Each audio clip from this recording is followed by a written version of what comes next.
In the previous video, we wrote some Python code to call a Bitcoin Block Explorer API, and in this video we'll do something similar. We'll write some Python code to call a Bitcoin Exchange API.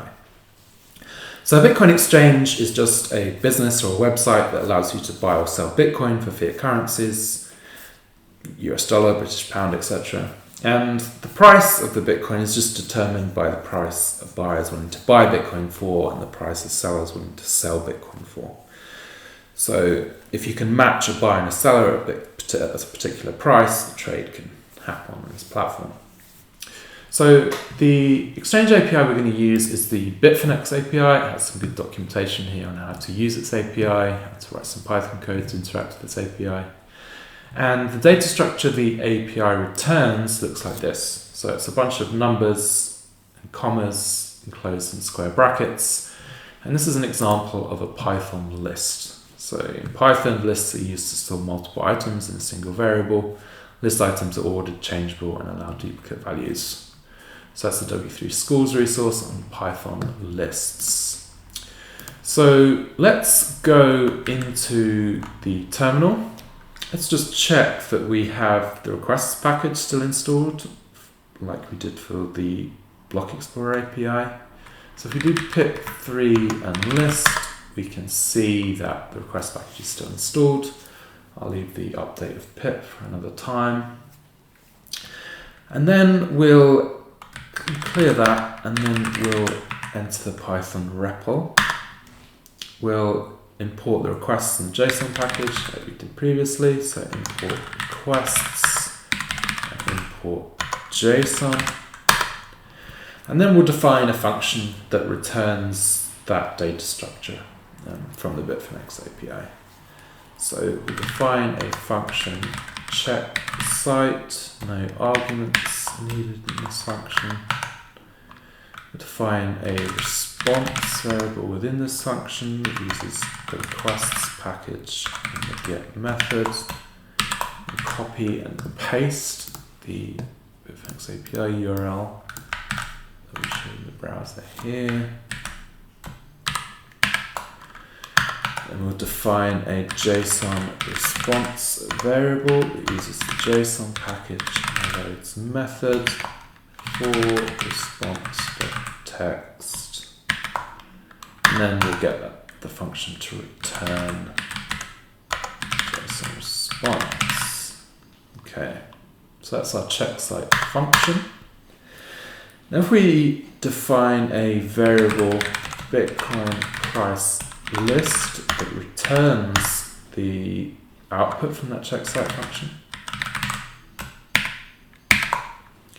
and then print that Bitcoin price list variable,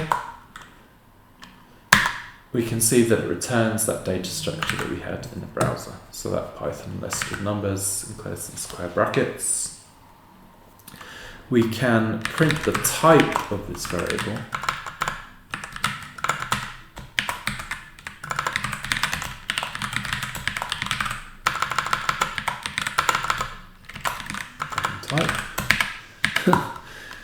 And we can see that it's a Python list.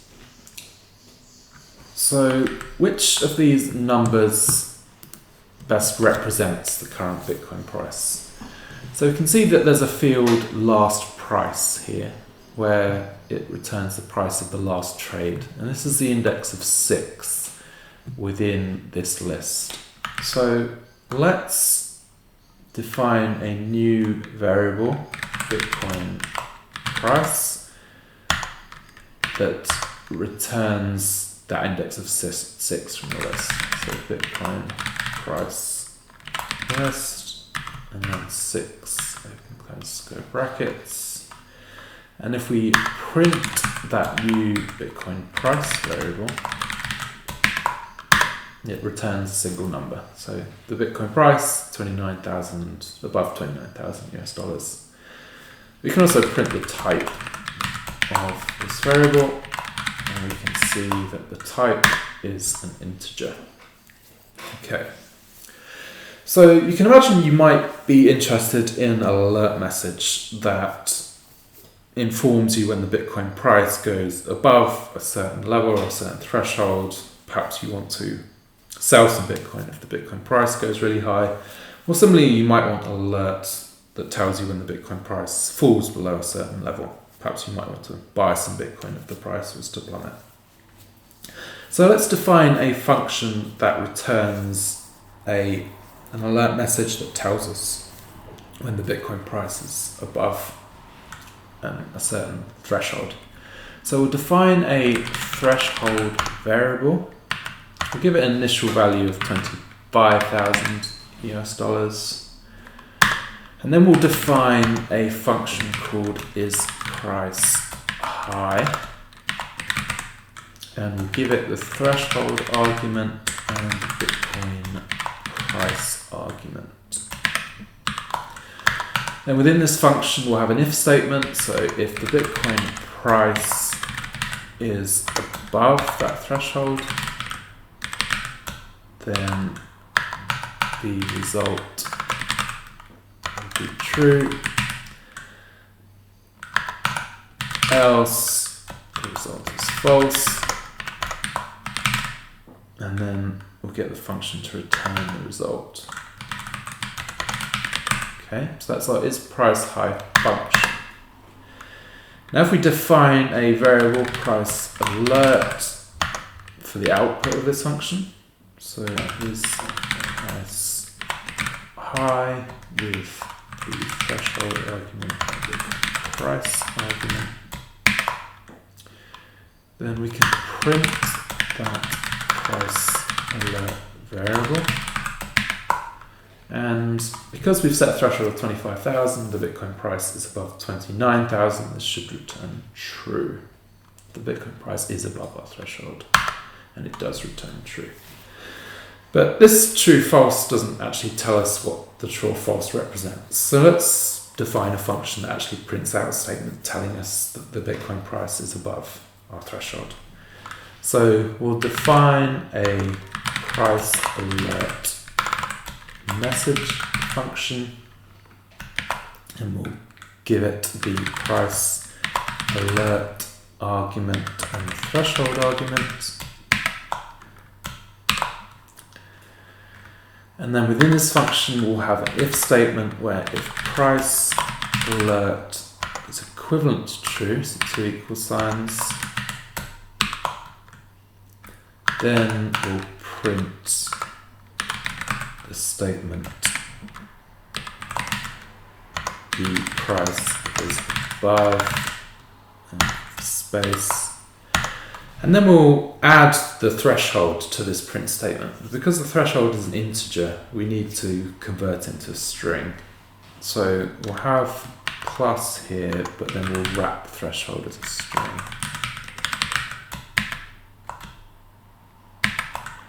And then our else statement will be print the price is equal or below and space, and then threshold wrapped as a string again. Okay, so that's our priceAlert message function. And if we call this priceAlert message function with its arguments, this should return the statement the price is above our threshold of 25,000. And it does print out a statement the price is above 25,000. Okay, so let's test our function. Let's change the threshold. So we initially had it at 25,000. Let's now say it's 35,000. And you might think that after changing the threshold, we could just call our function again. So priceAlert message, priceAlert argument, threshold argument. And you might think that this would print out the statement the price is equal or below 35,000. But it doesn't. It returns a statement of the price is above 35,000. And we know that this is not the case because our price is 29,000. So why is it printing out a statement that the price is above 35,000? Well, even though we've changed our threshold, we haven't called all those previous functions that we defined. So we do need to call those previous functions, and then that will filter through and give us the print statement that we're expecting, that the price is equal or below our threshold. So we'll go back to our previous code. We had the check site function. So if we call that check site function again, we had it as, we had the output and we defined it as Bitcoin price list. So we're calling that check site function. We print out Bitcoin price list. You can see that the prices have changed a little bit in the time we've been playing around with the Python code. We can define our Bitcoin price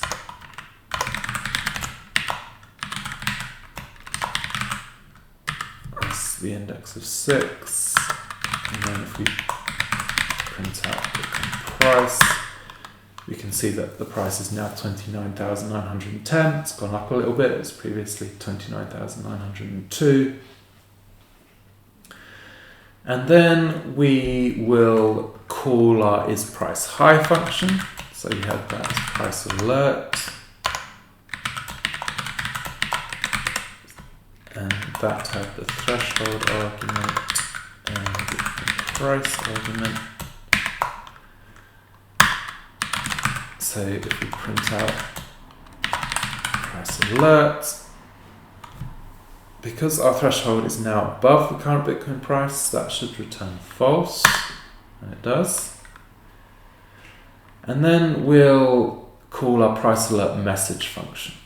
So we call price alert message with our threshold argument. It's price alert argument and threshold argument. We call that price alert message function. We do now get the printed statement of the price is equal or below 35,000. So that's what we were expecting when we changed the threshold to a threshold above the current Bitcoin price. So that's some Python code to print out an alert message of the Bitcoin price being above a certain level, and that is interacting with a Bitcoin exchange API. So exit out of that, and yeah, if you want to repeat the exercise, the Bitfinex API docs are here, and information on Python lists is here.